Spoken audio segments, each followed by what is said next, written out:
ਸ੍ਰੀ ਗੁਰੂ ਗ੍ਰੰਥ ਸਾਹਿਬ, ਜਿਹੜਾ ਕਿ ਸਿੱਖ ਸੋਚ ਨਹੀਂ ਸਕਦਾ ਕਿ ਅਕਾਲੀ ਦਲ ਦੀ ਸਰਕਾਰ 'ਚ ਸ੍ਰੀ ਗੁਰੂ ਗ੍ਰੰਥ ਸਾਹਿਬ ਦੀ ਬੇਅਦਬੀ ਹੋਊਗੀ।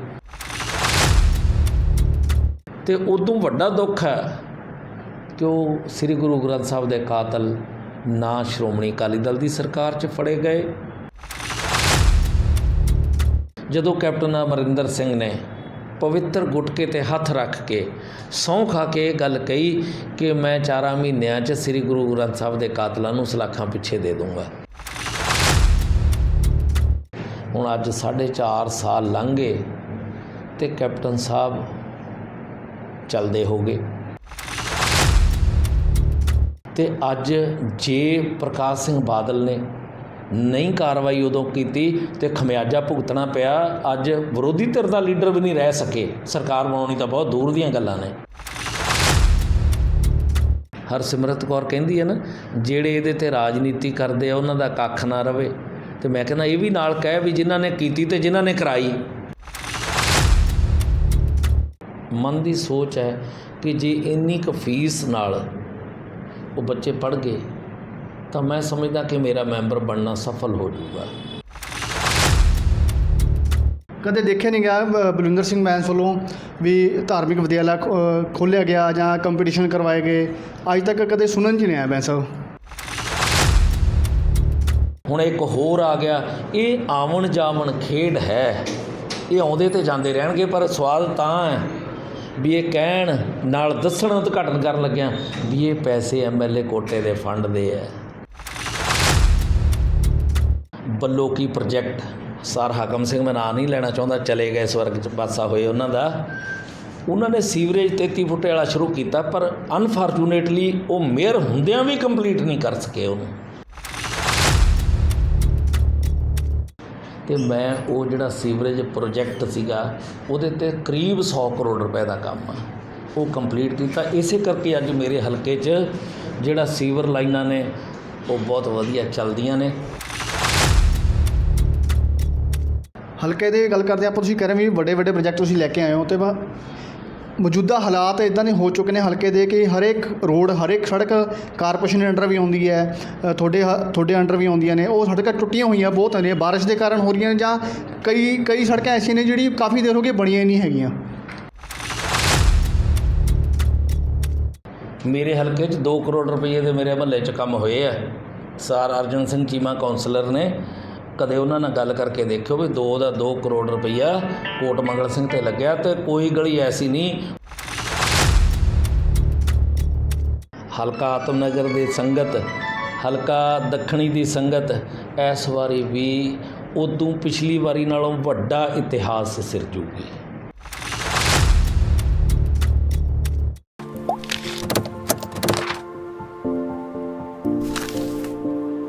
ਸਤਿ ਸ਼੍ਰੀ ਅਕਾਲ ਜੀ, ਤੁਸੀਂ ਦੇਖ ਰਹੇ ਟੂਡੇ 7 ਨਿਊਜ਼।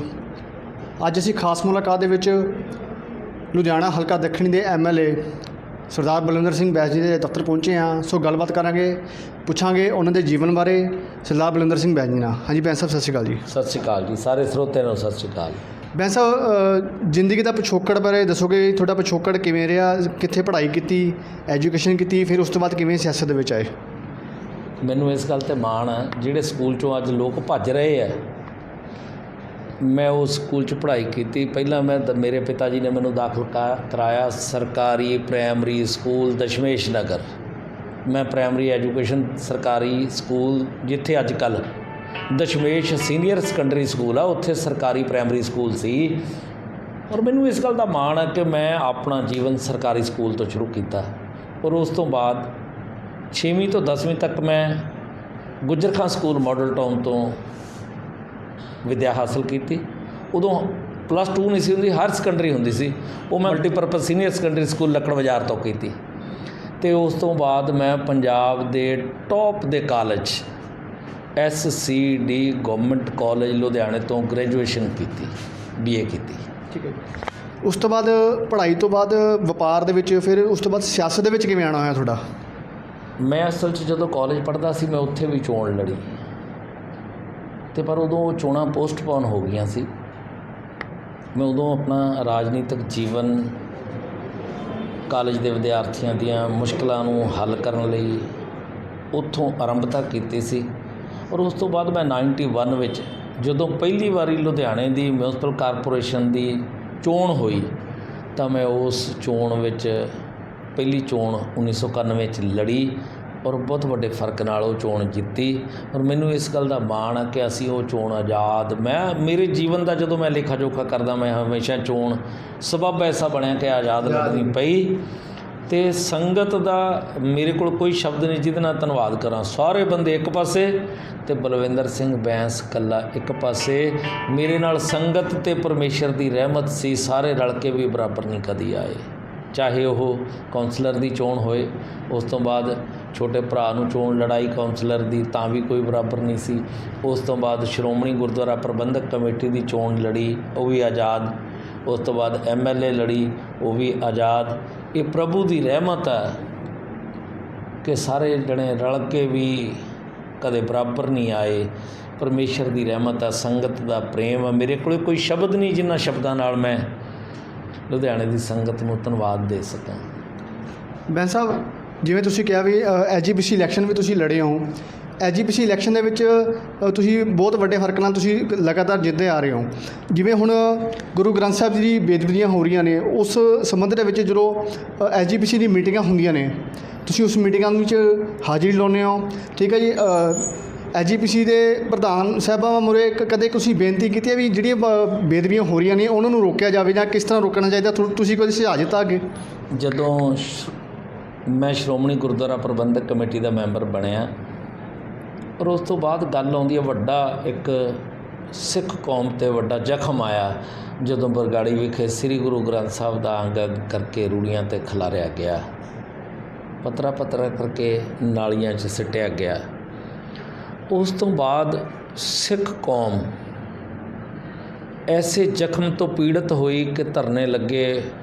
ਅਤੇ ਉਦੋਂ ਪਰ ਇਹ ਦੁੱਖ ਆ, ਇਸ ਗੱਲ ਦਾ ਸਾਰੀ ਉਮਰ ਦੁੱਖ ਰਹੂਗਾ ਕਿ ਉਦੋਂ ਸਰਕਾਰ ਨੀਲੀ ਪੱਗ ਵਾਲਿਆਂ ਦੀ ਸੀ। ਨੀਲੀ ਪੱਗ ਦਾ ਮਤਲਬ ਆ ਸ਼੍ਰੋਮਣੀ ਅਕਾਲੀ ਦਲ, ਆਪਣੇ ਆਪ ਨੂੰ ਸ਼੍ਰੋਮਣੀ ਅਕਾਲੀ ਦਲ ਕਹਾਉਣ ਵਾਲਿਆਂ ਦੀ ਸਰਕਾਰ ਸੀ। ਔਰ ਉਸ ਸਰਕਾਰ ਵਿੱਚ ਸ੍ਰੀ ਗੁਰੂ ਗ੍ਰੰਥ ਸਾਹਿਬ, ਜਿਹੜਾ ਕਿ ਸਿੱਖ ਸੋਚ ਨਹੀਂ ਸਕਦਾ ਕਿ ਅਕਾਲੀ ਦਲ ਦੀ ਸਰਕਾਰ 'ਚ ਸ੍ਰੀ ਗੁਰੂ ਗ੍ਰੰਥ ਸਾਹਿਬ ਦੀ ਬੇਅਦਬੀ ਹੋਊਗੀ, ਔਰ ਬੇਅਦਬੀ ਵੀ ਹੋਈ।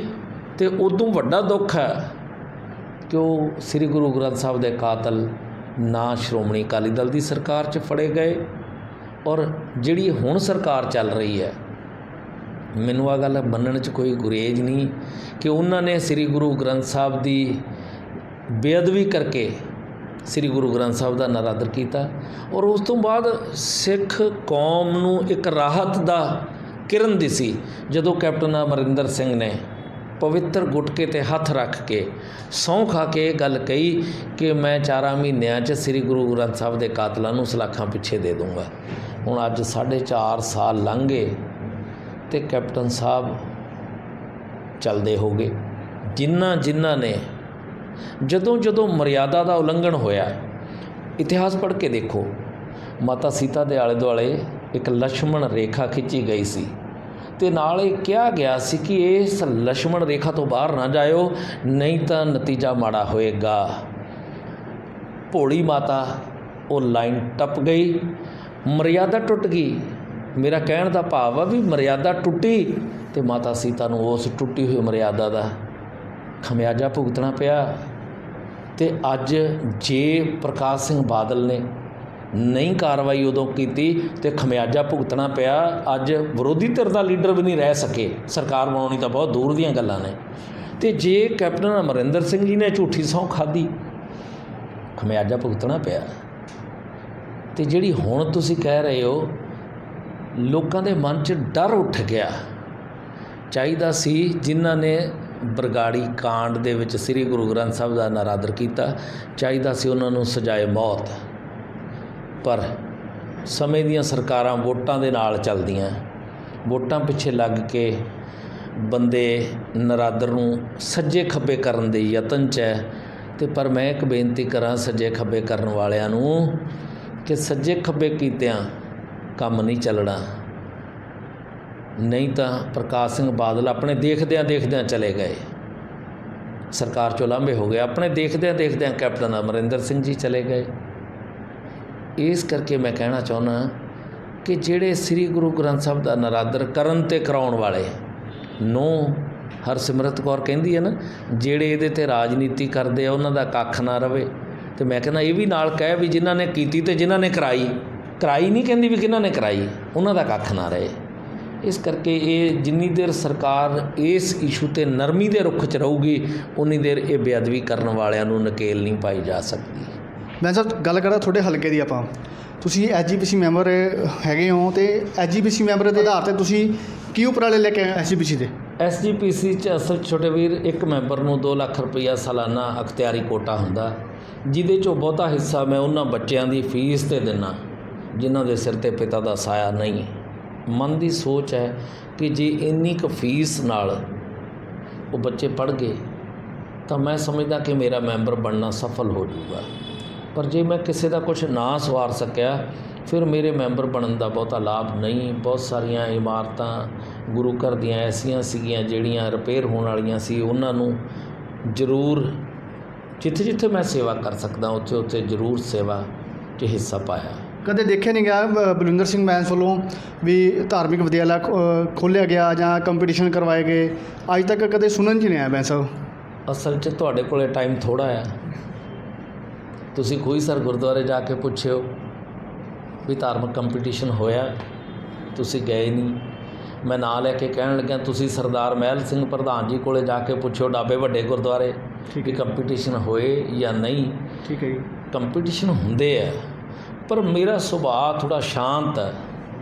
ਮੈਂ ਧਰਮ ਦੀ ਗੱਲ ਜਦੋਂ ਕਰਦਾ ਨਾ ਅਤੇ ਉਹ ਲੋਕ ਉਹ ਵੀ ਹੁਣ ਹਾਲਾਤ ਇੱਦਾਂ ਦੇ ਵੀ ਉਹਦੇ 'ਚ ਵੀ ਲੋਕ ਲਾਹਾ ਲੱਭਦੇ ਆ, ਅਤੇ ਮੈਂ ਲਾਹਾ ਲੱਭਣ ਵਾਸਤੇ ਕੋਈ ਕੰਮ ਕਦੇ ਛੇਤੀ ਕੀਤਾ ਉਹਦਾ ਲਾਹਾ ਇਮੀਡੀਏਟਲੀ ਜਦੋਂ ਮੈਂ ਚੰਗਾ ਕਰਨਾ ਮੇਰੇ ਇਲਾਕੇ ਦੇ ਲੋਕਾਂ ਨੂੰ ਪਤਾ ਲੱਗ ਜਾਣਾ ਵੀ ਕੰਮ ਚੰਗਾ ਹੋਇਆ। ਇਸੇ ਤਰ੍ਹਾਂ ਹੀ ਬਹੁਤ ਸਾਰੇ ਲੋਕ ਆਉਂਦੇ ਆ, ਕੰਮ ਮੇਰੇ ਕੋਟੇ ਦਾ ਹੁੰਦਾ। ਜਿੱਦਾਂ ਨਵਾਂ ਸਾਲ ਸੀ ਮੈਂ ਗੁਰਦੁਆਰਾ ਸ੍ਰੀ ਗੁਰੂ ਤੇਗ ਬਹਾਦਰ ਸਾਹਿਬ ਨਿਊ ਸ਼ਿਮਲਾਪੁਰੀ ਗਿਆ, ਉੱਥੇ ਇੱਕ ਟਿਊਬਵੈੱਲ ਦਾ ਉਦਘਾਟਨ ਕਰਨਾ ਸੀ। ਮੇਰੇ ਜਾਣ ਤੋਂ ਪਹਿਲਾਂ ਜਿਹੜੇ ਮੇਰੇ ਵਿਰੋਧੀ ਸੀਗੇ ਟਿਊਬਵੈੱਲ ਸਾਡੇ ਕੋਟੇ ਦਾ, ਅਤੇ ਉਹ ਮੋਢੇ 'ਤੇ ਕਈਆਂ ਰੱਖੀ ਫਿਰਦੇ ਸੀ ਵੀ ਅਸੀਂ ਉਦਘਾਟਨ ਕਰਾਂਗੇ। ਮੈਂ ਉਹਨਾਂ ਨੂੰ ਕਿਹਾ, ਮੈਂ ਕਿਹਾ ਉਦਘਾਟਨ ਕਰ ਲਓ, ਗੁਰੂ ਦੀ ਹਾਜ਼ਰੀ 'ਚ ਖੜ੍ਹਾ, ਤੁਸੀਂ ਉਦਘਾਟਨ ਕਰਿਓ, ਪਰ ਇਹ ਦੱਸਿਓ ਵੀ ਇਹ ਪੈਸੇ ਬਲਵਿੰਦਰ ਸਿੰਘ ਬੈਂਸ ਦੇ ਕੋਟੇ ਦੇ ਆ। ਹੁਣ ਵੀ ਪਹਿਲਾਂ ਇੱਕ ਮੇਰੇ ਹਲਕੇ 'ਚ ਆਇਆ, ਉਹ ਕਹਿਣ ਲੱਗ ਗਿਆ ਵੀ ਮੈਂ ਐਮਐਲਏ ਬਣੂੰਗਾ। ਫਿਰ ਦੂਜਾ ਆਇਆ, ਉਹ ਚਲੇ ਗਿਆ। ਫਿਰ ਇੱਕ ਕੈਪਟਨ ਸਾਹਿਬ ਦਾ ਮੰਤਰੀ ਆਇਆ, ਉਹ ਐਸਡੀ ਸੀਗਾ, ਉਹਨੇ ਵੀ 3 ਕੁ ਮਹੀਨੇ ਲਾਏ, ਉਹ ਵੀ ਚਲਿਆ ਗਿਆ। ਹੁਣ ਇੱਕ ਹੋਰ ਆ ਗਿਆ। ਇਹ ਆਵਣ ਜਾਵਣ ਖੇਡ ਹੈ, ਇਹ ਆਉਂਦੇ ਤੇ ਜਾਂਦੇ ਰਹਿਣਗੇ। ਪਰ ਸਵਾਲ ਤਾਂ ਹੈ ਵੀ ਇਹ ਕਹਿਣ ਨਾਲ ਦੱਸਣ ਉਦਘਾਟਨ ਕਰਨ ਲੱਗਿਆ ਵੀ ਇਹ ਪੈਸੇ ਐਮਐਲਏ ਕੋਟੇ ਦੇ ਫੰਡ ਦੇ ਹੈ। ਮੈਂ ਉਹਨਾਂ ਵੀਰਾਂ ਨੂੰ ਕਹਿਣਾ ਚਾਹੁੰਦਾ, ਪਰਮੇਸ਼ਰ ਦੇ ਚਰਨਾਂ 'ਚ ਅਰਦਾਸ ਕਰਦਾ ਕਿ ਪਾਤਸ਼ਾਹ ਉਹਨਾਂ ਲੋਕਾਂ ਨੂੰ ਸਮੱਤ ਬਖਸ਼ਿਸ਼ ਕਰਿਓ, ਉਹ ਇਹ ਗੱਲ ਲੋਕਾਂ ਨੂੰ ਦੱਸ ਸਕਣ ਵੀ ਅਸੀਂ ਨਾ ਕੌਂਸਲਰ ਹਾਂ ਨਾ ਅਸੀਂ ਐਮਐਲਏ ਹਾਂ, ਪਰ ਇਹ ਐਮਐਲਏ ਕੋਟੇ ਦੇ ਪੈਸੇ ਆ ਜਿਹੜਾ ਅਸੀਂ ਮੋਢੇ 'ਤੇ ਕਈ ਰੱਖੀ ਫਿਰਦੇ ਹਾਂ। ਕਈਆਂ ਰੱਖਣ ਵਾਲਿਆਂ ਨੂੰ ਮੁਬਾਰਕ ਕਹਿੰਦਾ, ਪਰ ਉਹਨਾਂ ਨੂੰ ਨਾਲ ਇਹ ਕਹਿੰਦਾ ਵੀ ਤੁਹਾਨੂੰ ਸਰਕਾਰ ਮੇਰੇ ਹਲਕੇ ਦੇ ਲੋਕ ਇਸ ਕਰਕੇ ਤੁਹਾਡੀ ਚੰਗੀ ਤਰ੍ਹਾਂ ਘੀਸੀ ਕਰਾਉਂਦੇ ਇਲੈਕਸ਼ਨ 'ਚ ਵੀ ਤੁਸੀਂ 5 ਸਾਲ ਝੂਠ ਬੋਲਦੇ ਆ। ਝੂਠ ਦਾ ਖਹਿੜਾ ਛੱਡ ਦਿਓ ਅਤੇ ਲੋਕਾਂ ਨੂੰ ਸੱਚ ਦੱਸੋ ਕਿ ਹਲਕਾ ਦੱਖਣੀ ਦੇ ਕਰੋੜਾਂ ਰੁਪਈਏ ਦੇ ਕੰਮ ਜਿਹੜੇ ਹੋਏ ਹੈ ਉਹ ਐਮਐਲਏ ਕੋਟੇ ਦੇ ਹੋਏ ਹੈ। ਬੈਂਸ ਸਾਹਿਬ, ਕਿਹੜੇ ਕਿਹੜੇ ਪ੍ਰੋਜੈਕਟ ਤੁਸੀਂ ਲੈ ਕੇ ਆਏ ਹੋ ਵਿਧਾਇਕ ਦੇ ਤੌਰ 'ਤੇ? ਤੁਸੀਂ ਲਗਾਤਾਰ 2 ਵਾਰ ਤੁਸੀਂ ਦੋਨੇ ਭਰਾਵਾਂ ਨੇ ਇੱਕ ਹਿਸਟਰੀ ਬਣਾਈ ਹੈ, ਇੱਕੋ ਘਰ 'ਚ 2 ਐਮਐਲਏ ਰਹੇ ਹੋ ਤੁਸੀਂ, ਅਤੇ ਮੈਨੂੰ ਜਿਹੜਾ ਦਰਸ਼ਕਾਂ ਦੱਸੋਗੇ ਵੀ ਕਿਹੜੇ ਕਿਹੜੇ ਪ੍ਰੋਜੈਕਟ ਤੁਸੀਂ ਲੈ ਕੇ ਆਏ ਹੋ ਹਲਕਾ ਦੱਖਣੀ ਦੇ ਵਿੱਚ? ਹਲਕਾ ਦੱਖਣੀ ਦੇ ਵਿੱਚ ਵੀਰ ਜੀ ਜਿਹੜੇ ਪ੍ਰੋਜੈਕਟ ਆ, ਜੇ ਮੈਂ ਇਕੱਲਾ ਗਿਣਨ ਲੱਗਾ ਤਾਂ ਮੇਰਾ ਖਿਆਲ ਆ ਵੀ ਤੁਹਾਡਾ ਸਵੇਰ ਤੋਂ ਸ਼ਾਮ ਤੱਕ ਤੁਹਾਡੇ ਚੈਨਲ 'ਤੇ ਇਹੀ ਆਊਗਾ ਵੀ ਬੈਂਸ ਹੀ ਬੋਲੀ ਜਾਂਦਾ, ਅਤੇ ਮੈਂ ਉਹਦੇ 'ਚ ਬਹੁਤੀ ਮੋਟਾ ਤਾਂ ਤੁਸੀਂ ਹਲਕੇ 'ਚ ਜਾ ਕੇ ਦੇਖੋ ਨਾ। ਹਲਕੇ 'ਚ ਤਾਂ ਜਾ ਰਿਹਾ, ਤਾਂ ਹੀ ਤੈਨੂੰ ਪੁੱਛ ਰਹੇ ਹਾਂ। ਮੋਟਾ ਤਾਂ ਫਿਰ ਹਲਕੇ ਵਾਲੇ ਲੋਕ ਹੀ ਦੱਸਦੇ ਆ, ਮੇਰੇ ਤੋਂ ਮੋਟਾ ਕੀ ਪੁੱਛਣਾ। ਮੈਂ ਤਾਂ ਇਹ ਕਹਿਣਾ ਵੀ ਜਿਹੜੀ ਮੇਰਾ ਹਲਕਾ ਨਵਾਂ ਹਲਕਾ ਅਸਲ 'ਚ, ਅਤੇ ਮੇਰੇ ਹਲਕੇ 'ਚ ਜਦੋਂ ਮੈਂ ਸਵੇਰੇ ਉੱਠਦਾ ਨਾ ਇੱਕ ਕਲੋਨੀ ਨਵੀਂ ਬਣੀ ਹੁੰਦੀ ਹੈ, ਪਰ ਮੇਰਾ ਇਹ ਸੁਭਾਅ ਨਹੀਂ ਵੀ ਮੈਂ ਕਿਸੇ ਦੀ ਸ਼ਿਕਾਇਤ ਕਰਾਂ। ਮੈਂ ਅਰਦਾਸ ਕਰਦਾ ਕਿ ਪਾਤਸ਼ਾਹ ਮੇਰਾ ਹਲਕਾ ਚੜ੍ਹਦੀ ਕਲਾ 'ਚ ਰਹੇ, ਲੋਕ ਉੱਥੇ ਜਾਂਦੇ ਆ ਜਿੱਥੇ ਠੰਡੀ ਹਵਾ ਅਤੇ ਠੰਡਾ ਪਾਣੀ ਮਿਲਦਾ ਹੋਏ। ਮੇਰੇ ਹਲਕੇ 'ਚ ਜੇ ਮੈਂ ਤੁਹਾਨੂੰ ਇੱਕ ਹੀ ਕੰਮ ਦੱਸ ਦਿਆਂ ਨਾ, ਲੋਕ ਕੋਈ ਐਮਐਲਏ ਇੱਕ ਕੰਮ ਦੱਸ ਦੇਵੇ ਜਿਹੜੇ ਇੱਕ ਕੰਮ 'ਤੇ ਉਸ ਐਮਐਲਏ ਨੇ 100 ਕਰੋੜ ਰੁਪਈਆ ਲਾਇਆ ਹੋਏ, ਮੈਂ ਉਹ ਐਮਐਲਏ ਹਾਂ ਜਿਹਨੇ ਇੱਕ ਕੰਮ 'ਤੇ 100 ਕਰੋੜ ਰੁਪਈਆ ਲਾਇਆ। ਤੁਸੀਂ ਮੋਟਾ ਪੁੱਛਿਆ ਨਾ, ਬੱਲੋਕੀ ਪ੍ਰੋਜੈਕਟ ਸਰ ਹਾਕਮ ਸਿੰਘ, ਮੈਂ ਨਾਂ ਨਹੀਂ ਲੈਣਾ ਚਾਹੁੰਦਾ, ਚਲੇ ਗਏ ਸਵਰਗ 'ਚ ਪਾਸਾ ਹੋਏ ਉਹਨਾਂ ਦਾ। ਉਹਨਾਂ ਨੇ ਸੀਵਰੇਜ 33 ਫੁੱਟੇ ਵਾਲਾ ਸ਼ੁਰੂ ਕੀਤਾ, ਪਰ ਅਨਫਾਰਚੂਨੇਟਲੀ ਉਹ ਮੇਅਰ ਹੁੰਦਿਆਂ ਵੀ ਕੰਪਲੀਟ ਨਹੀਂ ਕਰ ਸਕੇ ਉਹਨੂੰ। ਅਤੇ ਮੈਂ ਉਹ ਜਿਹੜਾ ਸੀਵਰੇਜ ਪ੍ਰੋਜੈਕਟ ਸੀਗਾ ਉਹਦੇ 'ਤੇ ਕਰੀਬ 100 ਕਰੋੜ ਰੁਪਏ ਦਾ ਕੰਮ ਆ, ਉਹ ਕੰਪਲੀਟ ਕੀਤਾ। ਇਸੇ ਕਰਕੇ ਅੱਜ ਮੇਰੇ ਹਲਕੇ 'ਚ ਜਿਹੜਾ ਸੀਵਰ ਲਾਈਨਾਂ ਨੇ ਉਹ ਬਹੁਤ ਵਧੀਆ ਚੱਲਦੀਆਂ ਨੇ। ਕਿਤੇ ਕਿਤੇ ਹੋ ਸਕਦਾ ਕਿ ਬੰਦ ਵੀ ਹੋ ਜਾਂਦਾ ਹੈ, ਨੇਚਰ ਦਾ ਪ੍ਰੋਸੈਸ ਹੈ ਵੀ ਜਿੱਥੇ ਆਪਾਂ ਚੰਗਾ ਕਰਾਂਗੇ ਕਿਤੇ ਨਾ ਕਿਤੇ ਸੀਵਰੇਜ ਟੈਕਨੀਕਲੀ ਪੈਂਦਾ, ਉਹ ਕਿਤੇ ਨਾ ਕਿਤੇ ਬੰਦ ਵੀ ਕਈ ਵਾਰੀ ਹੋ ਜਾਂਦਾ। ਅਤੇ ਪਰ ਉਹ ਮੇਰੇ ਹਲਕੇ ਨੂੰ ਬਹੁਤ ਵੱਡੀ ਰਾਹਤ ਹੈ। ਜਿੱਥੋਂ ਮੈਂ ਪੈਦਲ ਨਹੀਂ ਸੀ ਲੰਘਦਾ, ਹੁਣ ਉੱਥੇ ਲੋਕਾਂ ਦੇ ਸੜਕਾਂ ਬਣੀਆਂ ਹੋਈਆਂ ਨੇ। ਉੱਥੇ ਜਦੋਂ ਮੈਂ ਏਰੀਏ 'ਚ ਗਿਆ ਸੀ ਬਾਪੂ ਮਾਰਕੀਟ ਦੇ ਨੇੜੇ ਤੇੜੇ 12 ਵਾਲੀ ਇਲੈਕਸ਼ਨ 'ਚ, ਪੈਦਲ ਨਹੀਂ ਸੀ ਲੰਘਿਆ ਜਾਂਦਾ, ਗੱਡੀ ਲੰਘਣੀ ਤਾਂ ਬਹੁਤ ਦੂਰ ਦੀ ਗੱਲ ਹੈ। ਹਲਕੇ ਦੀ ਗੱਲ ਕਰਦੇ ਆਪਾਂ, ਤੁਸੀਂ ਕਹਿ ਰਹੇ ਵੀ ਵੱਡੇ ਵੱਡੇ ਪ੍ਰੋਜੈਕਟ ਤੁਸੀਂ ਲੈ ਕੇ ਆਏ ਹੋ, ਅਤੇ ਮੌਜੂਦਾ ਹਾਲਾਤ ਇੱਦਾਂ ਦੇ ਹੋ ਚੁੱਕੇ ਨੇ ਹਲਕੇ ਦੇ ਕਿ ਹਰੇਕ ਰੋਡ, ਹਰੇਕ ਸੜਕ ਕਾਰਪੋਰੇਸ਼ਨ ਦੇ ਅੰਡਰ ਵੀ ਆਉਂਦੀ ਹੈ, ਤੁਹਾਡੇ ਅੰਡਰ ਵੀ ਆਉਂਦੀਆਂ ਨੇ। ਉਹ ਸੜਕਾਂ ਟੁੱਟੀਆਂ ਹੋਈਆਂ ਬਹੁਤ ਨੇ, ਬਾਰਿਸ਼ ਦੇ ਕਾਰਨ ਹੋ ਰਹੀਆਂ ਨੇ, ਜਾਂ ਕਈ ਸੜਕਾਂ ਐਸੀਆਂ ਨੇ ਜਿਹੜੀ ਕਾਫੀ ਦੇਰ ਹੋ ਗਈ ਬਣੀਆਂ ਹੀ ਨਹੀਂ ਹੈਗੀਆਂ। ਕਿਸੇ ਸੜਕ ਦਾ ਨਾਂ ਲਓ, ਇੱਦਾਂ ਨਹੀਂ ਵੀ ਕਈ ਸੜਕਾਂ ਤੁਹਾਡੇ ਚਲੋ ਮਹੱਲੇ ਦੀ ਗਲੀਆਂ ਲਾ ਲਈ ਆਪਾਂ। ਮੇਰੇ ਮਹੱਲੇ ਦੀਆਂ ਗਲੀਆਂ, ਕੋਟ ਮੰਗਲ ਸਿੰਘ ਦੀ ਜੇ ਤੁਸੀਂ ਗੱਲ ਕਰਦੇ ਹੋ, ਜਿਹੜੀਆਂ ਮੇਰੇ ਹਲਕੇ ਦੀਆਂ ਗਲੀਆਂ, ਦੱਸੋ ਕਿਹੜੀ ਨਹੀਂ ਬਣੀ? ਜਿਹੜੀ ਨਹੀਂ ਬਣੀ ਉਹ ਪੱਟੀ ਹੋਈ ਹੋਏਗੀ ਜ਼ਰੂਰ। ਮੇਰੇ ਹਲਕੇ 'ਚ 2 ਕਰੋੜ ਰੁਪਏ ਦੇ ਮੇਰੇ ਮਹੱਲੇ 'ਚ ਕੰਮ ਹੋਏ ਆ। ਸਰ ਅਰਜਨ ਸਿੰਘ ਚੀਮਾ ਕੌਂਸਲਰ ਨੇ, ਕਦੇ ਉਹਨਾਂ ਨਾਲ ਗੱਲ ਕਰਕੇ ਦੇਖਿਓ ਵੀ 2 ਕਰੋੜ ਰੁਪਈਆ ਕੋਟ ਮੰਗਲ ਸਿੰਘ 'ਤੇ ਲੱਗਿਆ। ਅਤੇ ਕੋਈ ਗਲੀ ਐਸੀ ਨਹੀਂ, ਕੋਈ ਇੱਕ ਦੁੱਕ ਗਲੀ ਜਿਹੜੀ ਰਹਿੰਦੀ ਹੋਊਗੀ ਉਹ ਵੀ ਪਟਾਈ ਲੱਗੀ ਹੋਊਗੀ, ਨਵੀਂ ਬਣ ਰਹੀ ਆ, ਉਹ ਨਹੀਂ ਰਹੂਗੀ। ਠੀਕ ਹੈ। ਸੋ ਆਖਰੀ ਸਵਾਲ, ਇਸ ਵਾਰ 22 ਦੀ ਇਲੈਕਸ਼ਨ ਆ ਰਹੀਆਂ ਨੇ ਜੀ, ਕੀ ਦੋਵੇਂ ਬੈਂਸ ਭਰਾ ਇਤਿਹਾਸ ਸਿਰਜਣਗੇ? ਬੈਂਸ ਕੌਣ ਹੁੰਦੇ ਆ ਇਤਿਹਾਸ ਸਿਰਜਣ ਵਾਲੇ? ਮੇਰੇ ਪਾਤਸ਼ਾਹ ਦਾ ਹੁਕਮ ਆ ਵੀ ਨਾ ਹੋ ਕੀਆ ਨਾ ਕਰੇਂਗੇ ਨਾ ਕਰ ਸਕੇ ਸਰੀਰ। ਮੈਂ ਕੌਣ ਆ ਇਤਿਹਾਸ ਸਿਰਜਣ ਵਾਲਾ? ਇਤਿਹਾਸ ਤਾਂ ਮੇਰੇ ਇਲਾਕੇ ਦੇ ਲੋਕ ਸਿਰਜਦੇ ਆ। ਅਤੇ ਮੈਨੂੰ ਇਸ ਗੱਲ ਦਾ ਮਾਣ ਆ ਵੀ ਉਹ ਇਸ ਵਾਰੀ ਵੀ, ਤੁਸੀਂ ਇਹ ਦੱਸੋ ਵੀ ਬੰਦਾ ਹੋਵੇ OSD ਅਤੇ 3 ਮਹੀਨਿਆਂ 'ਚ ਦੌੜ ਜੇ, ਫਿਰ ਸਮਝ ਨਹੀਂ ਲੱਗਦੀ ਵੀ ਕਿਉਂ ਦੌੜ ਗਿਆ। ਕੋਈ ਪਾਣੀ ਨਹੀਂ ਪੁੱਛਦਾ ਮੇਰੇ ਇਲਾਕੇ 'ਚ ਉਹਨਾਂ ਨੂੰ, ਜਿਹੜੇ ਕਹਿੰਦੇ ਆ ਹਮ ਚੁਣਾਵ ਲੜਨੇ ਕੇ ਲਈ ਆਏ ਹੈ। ਉਹ ਕਦੇ ਦੁੱਖ ਸੁੱਖ 'ਤੇ ਕਿਸੇ ਦੇ ਭੋਗ 'ਤੇ ਆਏ ਤਾਂ ਦੱਸੋ। ਹੁਣ ਤਾਂ ਅਸਤੀਫਾ ਵੀ ਦੇ ਦਿੱਤਾ ਵੀਰ ਜੀ। ਹੁਣ ਮੇਰੇ ਤੋਂ ਨਾ ਖਿਲਾਓ ਗੱਲਾਂ ਸਾਰੀਆਂ, ਤੁਹਾਨੂੰ, ਤੁਸੀਂ ਮੇਰੇ ਤੋਂ ਜ਼ਿਆਦਾ ਸਿਆਣੇ ਹੋ, ਤੁਹਾਨੂੰ ਸਭ ਪਤਾ ਆ। ਅਤੇ ਇਸ ਵਾਰੀ ਵੀ ਮੇਰੇ ਇਲਾਕੇ ਦੇ ਲੋਕ, ਹਲਕਾ ਆਤਮ ਨਗਰ ਦੀ ਸੰਗਤ, ਹਲਕਾ ਦੱਖਣੀ ਦੀ ਸੰਗਤ, ਇਸ ਵਾਰੀ ਵੀ ਉਦੋਂ ਪਿਛਲੀ ਵਾਰੀ ਨਾਲੋਂ ਵੱਡਾ ਇਤਿਹਾਸ ਸਿਰਜੂਗੀ। ਠੀਕ ਹੈ ਜੀ, ਧੰਨਵਾਦ, ਥੈਂਕ ਯੂ। ਸੋ ਬਲਵਿੰਦਰ ਸਿੰਘ ਬੈਂਸ ਜੀ ਨੇ ਕਿਹਾ ਕਿ ਇਸ ਵਾਰੀ ਹੈਟ੍ਰਿਕ ਮਾਰਾਂਗੇ, ਇਤਿਹਾਸ ਸਿਰਜੇਗੀ। ਕੈਮਰਾਮੈਨ ਤਰਵਿੰਦਰ ਸਿੰਘ ਦੇ ਨਾਲ ਟੁਡੇ 7 ਨਿਊਜ਼ ਲੁਧਿਆਣਾ।